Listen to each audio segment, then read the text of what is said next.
Oh, yes. Hockey Takes, the podcast is back. Full Penguins edition. We've been waiting for this day for about a week now. I wanted to record about a week ago, but I wanted to do a Penguins one, but we just didn't have as full information, and it kind of looked like with a couple days off here that, and as we got closer, it looked like a decision was going to be made possibly this week or maybe by the weekend or early next week. And it gets done very, very quickly. It kind of started. First of all, I should just introduce the podcast. I'm sorry. I'm very excited for this one because I get to talk about the Penguins for an entire podcast. And that makes me extremely excited. That's at Hockey Takes. That's at ZachMT9. That's where you can find the podcast. It's going to be out on YouTube as well. Please search Hockey Takes. Please find that link. I'm gonna post about the YouTube more. It's going to be on YouTube. Very easy to listen to. This is exciting. The Pittsburgh Penguins. We haven't even done one since Rutherford has been gone. So just in case you haven't been paying attention, Jim Rutherford, the GM of the Pittsburgh Penguins, the former GM of the Pittsburgh Penguins, resigned absolutely out of the blue.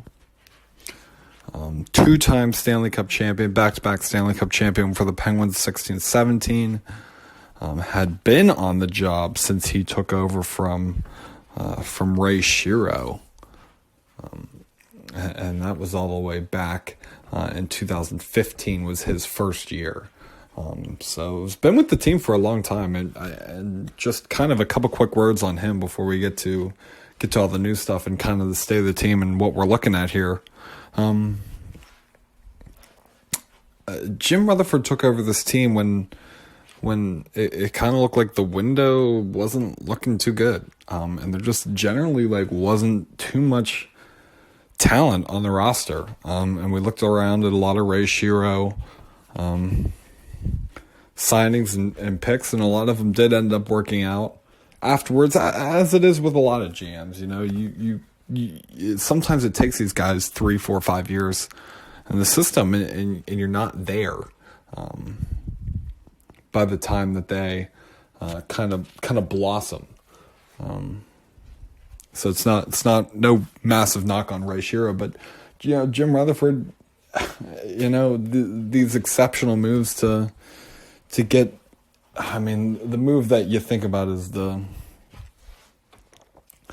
Phil Kessel trade, right? And I think about the Phil Kessel trade, and I think about the very first move that he did when he got here was to trade James Neal for Patrick Hornquist and just get that kind of guy in the room. I mean, this Jim Rutherford, a wheeler and dealer, was never a dull moment.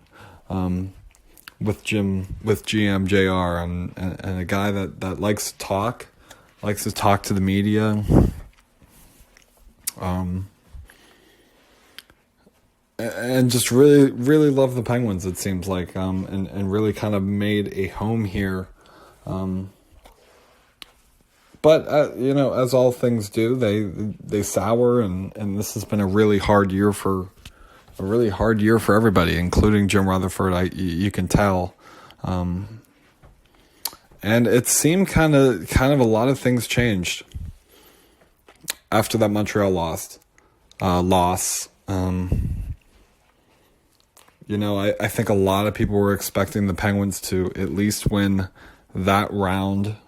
Obviously, win that round against the last place Montreal Canadiens, but probably get, probably move on and win another round too. I mean, with the team that they assembled, it kind of looked poised to do that. And it all fell apart in spectacular fashion very, very quickly. It fell apart for Jim Rutherford and the Penguins. Kind of after that, it became very different. There were going to be changes made every part of the hockey team was going to be different. Jim Rutherford lost his assistant GM, Jason Carmonas. Not sure if he ever got an interview for this job. They said he was going to, or a lot of reports out there said he was going to before this. I mean, this was kind of and we'll go through kind of the quick timeline of how they made this new hire today. But which is still a little unclear. But losing his assistant GM, Jason Carmonas, losing Bill Guerin, losing Tom Fitzgerald, a lot of the assistant GMs and the AGMs that were really working with Rutherford, I feel like he kind of looked around and was like, all these guys are gone. And he hired Patrick Alvin just this year, who was the acting GM for a couple weeks here. First GM from Sweden. He is going to stay on the staff as just being hired for this year. Losing Jason Carmonas and then losing two coaches behind the bench, and Mark Recchi and Sergei Gonchar as well. Jacques Martin moving on as well. I think Jim Rutherford kind of looked around and was like, this is kind of different. I don't really feel as safe as autonomous as I think he wanted to be. I think there are moves, and I haven't seen this confirmed anywhere. This is kind of just me speculating. I think Rutherford looked at the roster after that series and had discussions about Letang. I think he looked at the roster, he looked at Letang and said, we should move one of these guys here. This is not working. This isn't good. Something is wrong. We need a major shakeup of the core. I think ownership, maybe for the first time in Rutherford's tenure, said, no, we're not doing that. Find another way. Change this team in a different way. I think Rutherford did that to the best of his abilities. And then, again, looked at this team coming into the year, playing a couple games, and said, this isn't the team that I wanted. This isn't the team that I wanted. This isn't the staff that I wanted. I don't feel as autonomous as I want to be. I'm done. I don't really want to do this anymore. I think that's what happened to Jim Rutherford. So it's hard to blame him. He is an older guy. COVID has been, tough on everybody, and it's affected people mentally in different ways. I think he was worn out. I think he was worn out of kind of not extremely happy that he didn't have autonomy over the team. And he does have autonomy over the team to an extent. Everything goes through ownership. I think ownership was extremely unhappy after that Montreal series. I think that changed a lot. I think that changed a lot of things.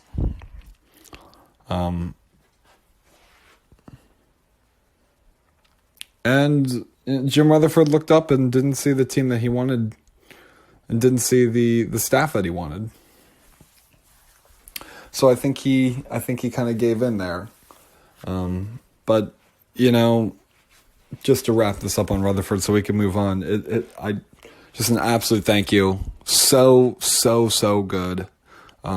Two back-to-back Stanley Cups, built two incredible teams, and brought a lot of good memories. So thanks, GMJR.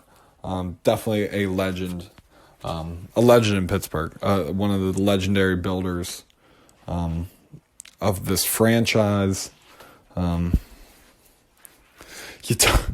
you can't really talk about dynasties without, maybe going 4 or 5, 6, getting a couple more maybe another championship, in terms of GMs, but, back to back in a salary cap era where no one has really even gone to back-to-back Stanley Cups, is an incredible accomplishment.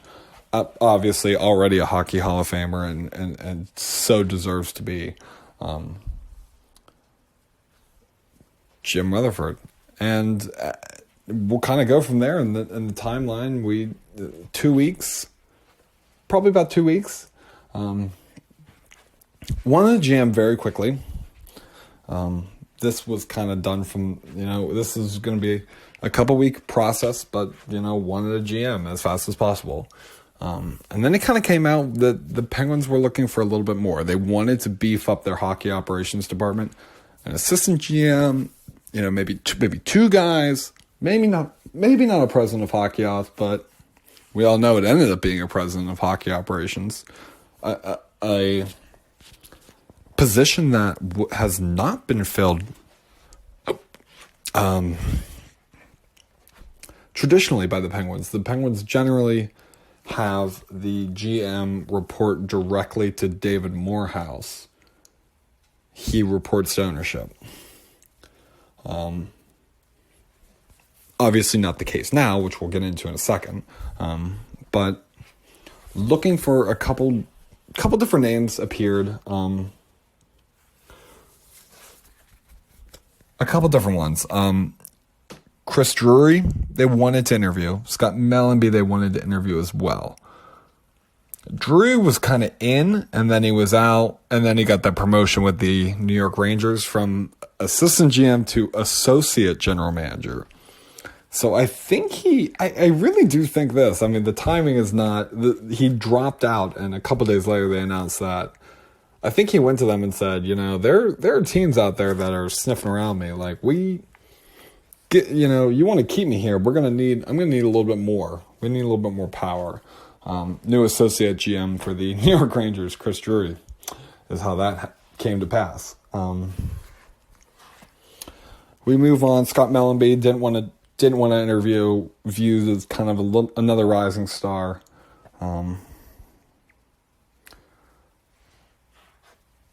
Mike Fuda was involved. Mike Gillis was involved, former GM of the Canucks and former assistant GM of the Kings. Both involved. A lot of people were involved in this.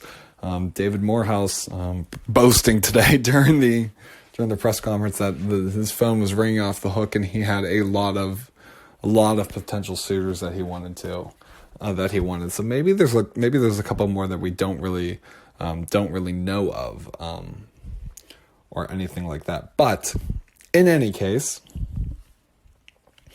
it seemed the front runner from the very beginning was Ron Hextall. And it seemed like his first interview with them went really well. Obviously knows Mario, who seemed to be a really big part of this.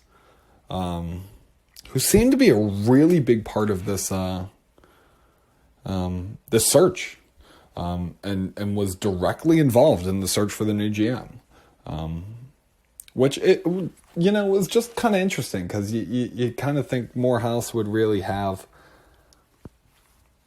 maybe more autonomy in that role, but Mario seemed to be really involved in this, and as David Morehouse calls it, he's asking around the league, and he's asking, as everything does in the NHL, is how you have connections, and you find people with connections to others, and you ask them about them, and say, what do you think of this? What do you think of this?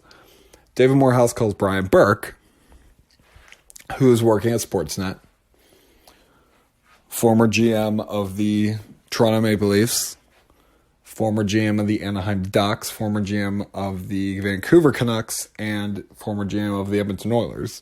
Obviously won a Stanley Cup in Anaheim in 2007. But had been out of the game for a while. Been on TV, was doing Sportsnet, was a very popular figure in Canada. David Morehouse calls, if you didn't listen to the press conference, David Morehouse calls Brian Burke and says, what do you think about Ron Hextall? Brian Burke says, I love Ron Hextall. Glowing review. David Morehouse goes back to Mario. Hey, Mario, talk to Berkey. As he says. That's a quote. Talk to Berkey. He really likes Ron. He thinks he's really good.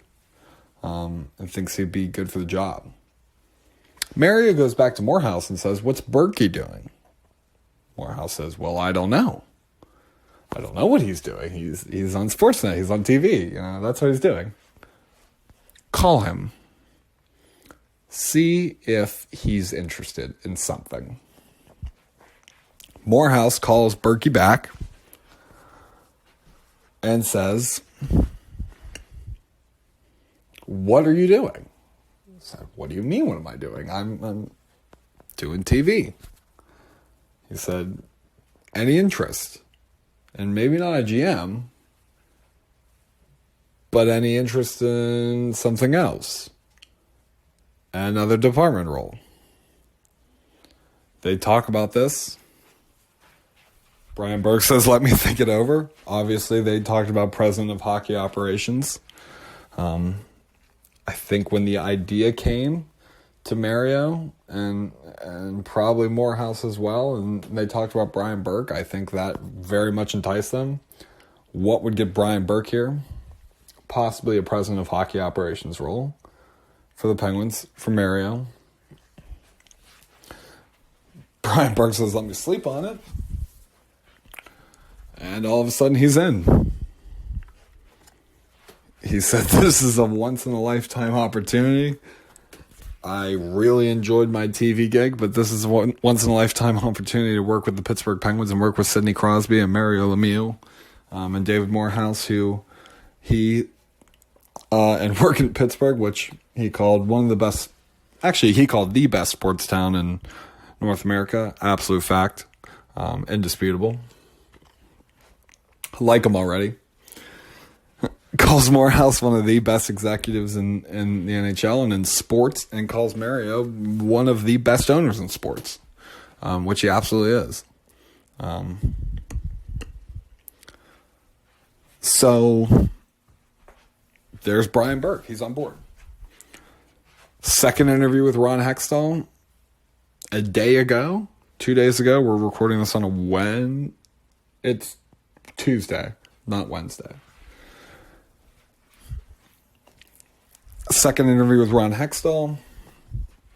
It goes very well. It's done. Next GM of the Pittsburgh Penguins, Ron Hextall.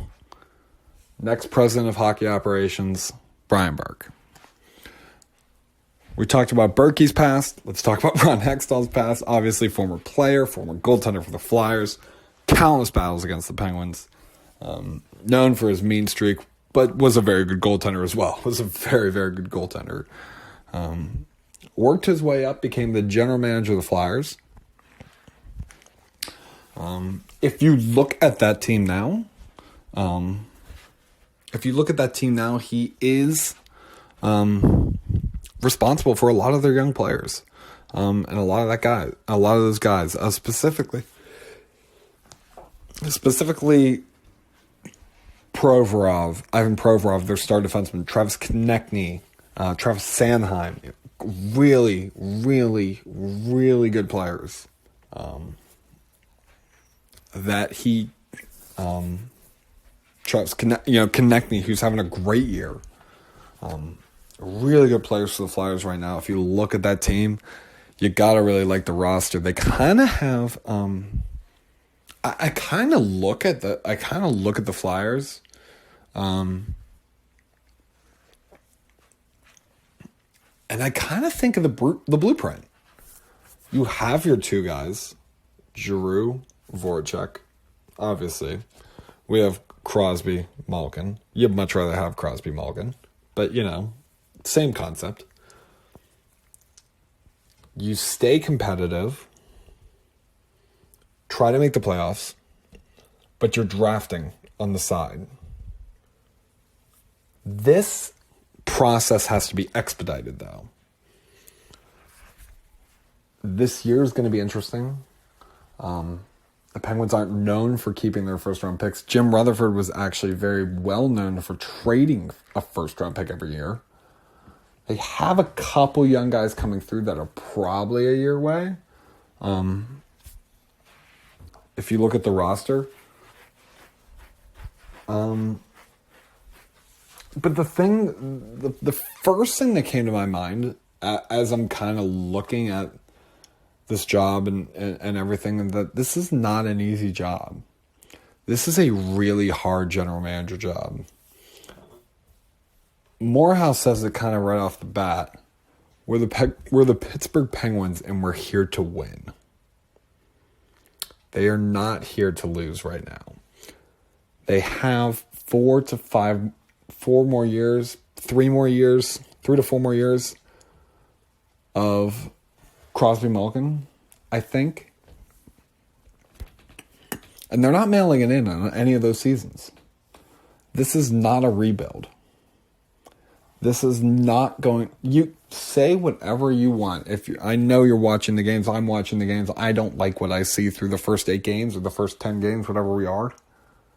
I don't like it. And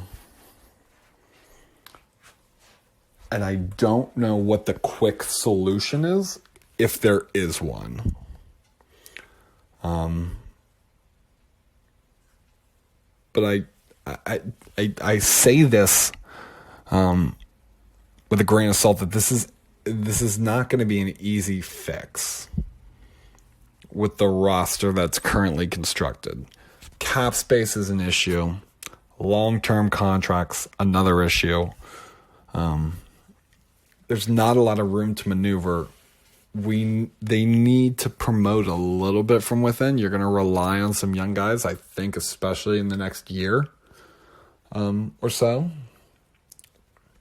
that have to come through the system and have to produce at an NHL level. The 3 I specifically think of, and one is already doing it right now,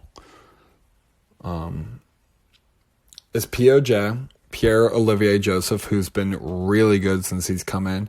Has some things to work on, but as far as points, he's absolutely given that blue line a jolt and a jump that is desperately, desperately needed, especially with all the guys they've had out. I think of Lajari and Samuel Poulin and their system. I don't know how far they are away. This year, I don't think so. Next year, I expect to see at least one of them.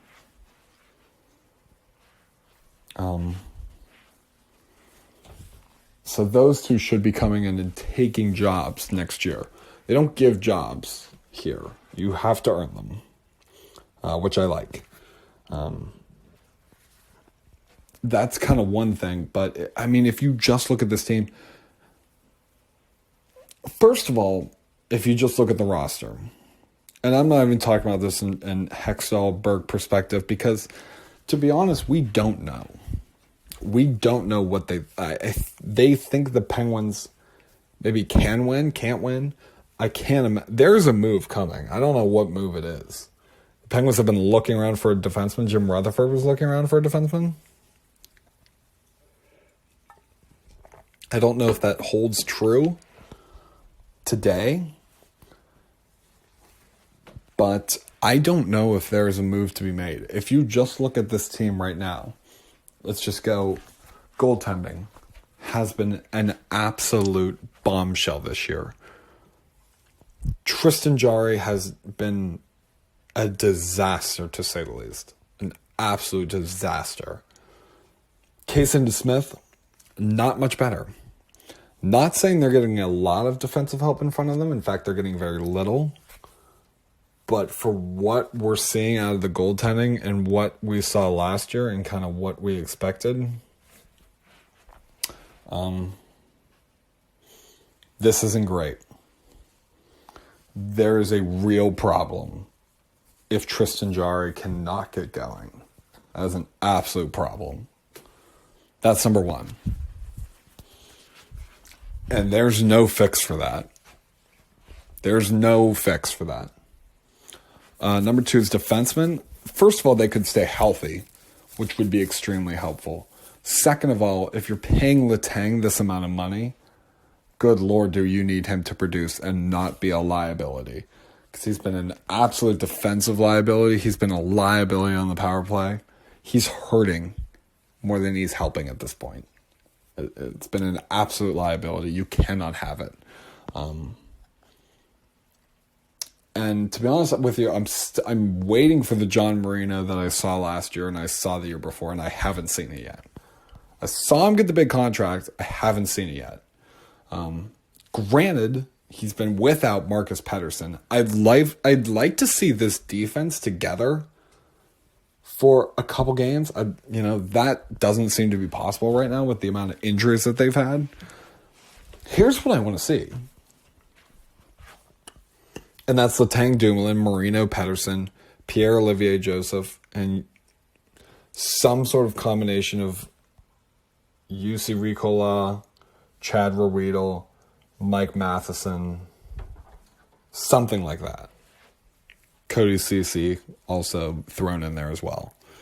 In some sort of bottom line, like, can I find a rotation that works? They have a lot of defensemen that aren't very good.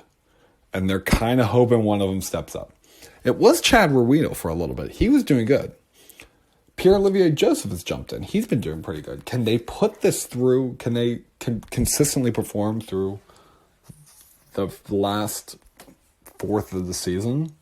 Or we're about 20. Are we about 20? We're a fifth of the way through. About a fifth of the way through. Can they perform at that level for 4/5 of the year? I don't know. Track record wise, I don't think so. But a lot of those flaws are going to be helped by the top 2 pairings that I mentioned earlier. Being a little bit better, being a lot better. Forwards. Crosby and Gensel look pretty good. You really like to see Gensel really get going. That is an absolute necessity. Zucker's been going a little bit better.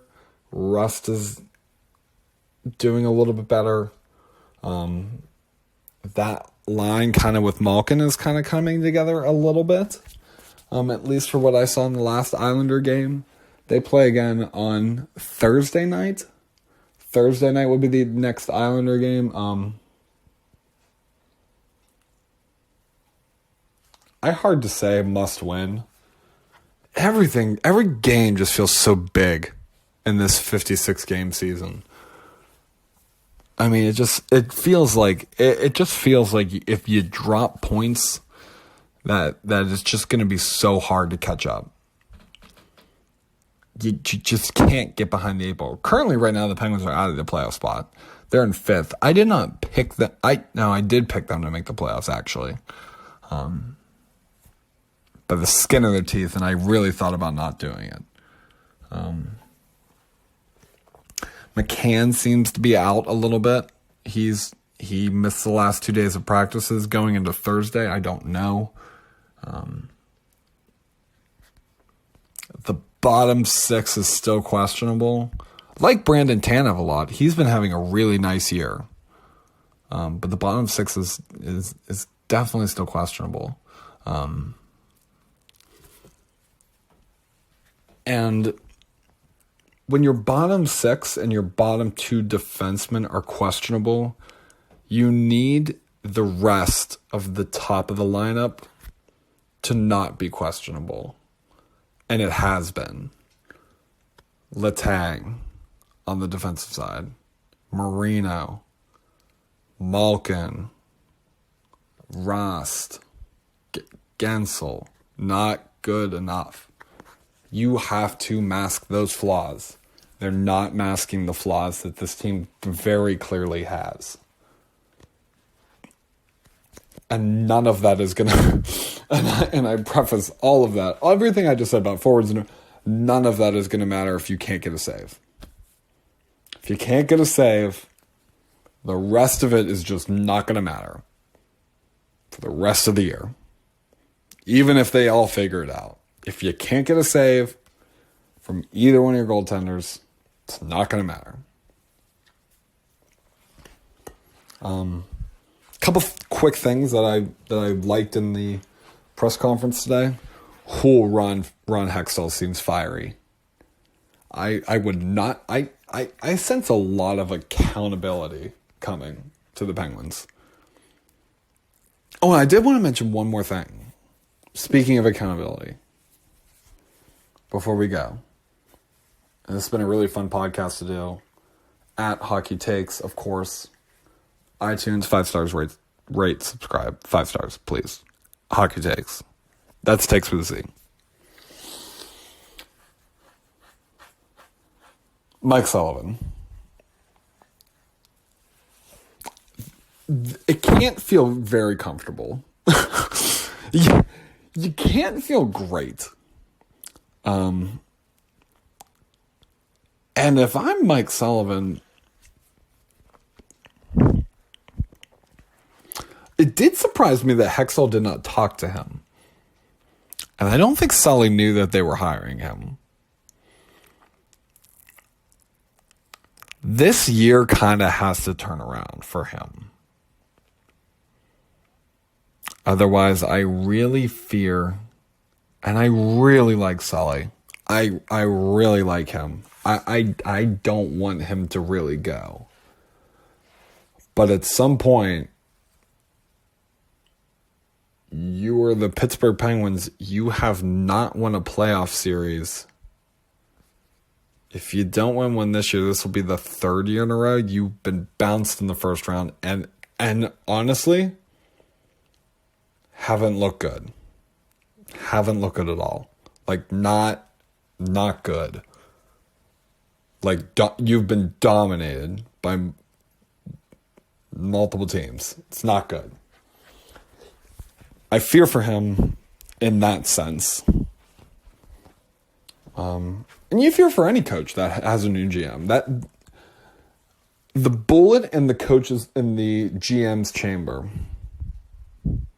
is the head coach. I did not hire him. He's not my hire. Does ownership get involved at this point? Saying Mike Sullivan? I mean, he's not going to be on the market for long. I think he's one of the best coaches in the league. His assistants are gone. That was his warning shot. He's been warned. He's now warned. This team cannot not make the playoffs. I do fear for him in that aspect. Will he be fired if they don't make the playoffs? I don't know. But I do fear for him in that aspect.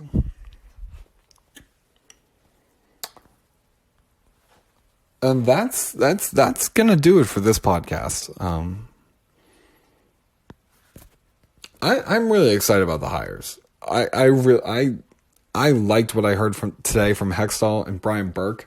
This is a really tough year to bring in a new GM and a new president of hockey operations during this COVID year, during this 56-game year.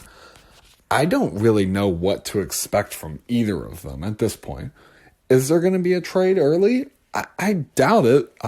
But how long can you really wait? They have to hit the ground running, and it has to hit the ground running right now. And the team is not playing that well. Does this give them a little bit of a spark? What does Mike Sullivan have to say? Will we hear from him tomorrow? There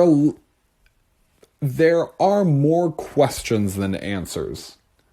We have the answer of who the next GM is going to be. We have the answer of who else they're bringing in. President of Hockey Ops, Brian Burke. Both 4 year, at least four. I didn't hear Burke's deal, but 4-year deal for Hextall, or 3 years and then an option for a 4th. So this is the guy. He's going to be here. Berkey, I'm not sure. I imagine the same, probably number. But when there are more questions and answers about the current state of the team. And that would be a more immediate concern for Ron Hextall and Brian Burke at this point. So that's gonna do it for the podcast. These next couple weeks are going to be extremely interesting, and see what direction this team goes, and see what deals are to be made. I mean, it is going to be it's going to be really fun and really interesting to watch. And we will have to revisit the Pittsburgh Penguins, of course, down the line. And that is at Hockey Takes, at ZachMT9 YouTube. That's where you can find the podcast. Thank you so much for listening. Keep an eye out. Please, 5 stars, rate, subscribe as always. Enjoy the hockey. There are games coming thick and fast.